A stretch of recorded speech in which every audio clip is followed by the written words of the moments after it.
شادی کی پہلی رات خاوند نے اس کا گھونگھٹ اٹھا کر کہا، سنو، یہ شادی ایک زبردستی کا فیصلہ تھا۔ میں کسی اور سے محبت کرتا ہوں، مگر میرے گھر والے راضی نہیں ہوئے۔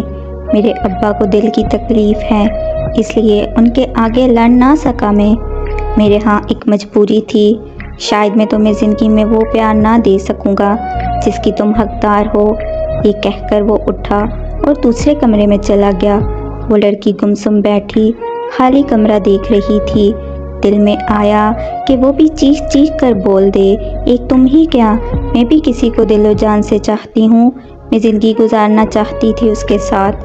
غریب تھا پر محنت کرنے والا بھی تھا، بس وہ گھر والوں کو پسند نہ آیا۔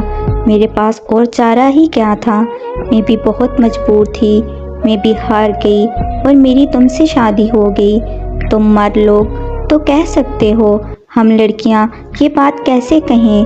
جذبات ہیں کہ لفظوں کا پہرن چاہ رہے تھے، جیسے کہہ رہے ہوں یہ چپ کی روایت توڑ دو آج۔ مگر حلق تک آتے آتے لفظوں نے اشکوں کی شکل لے لی۔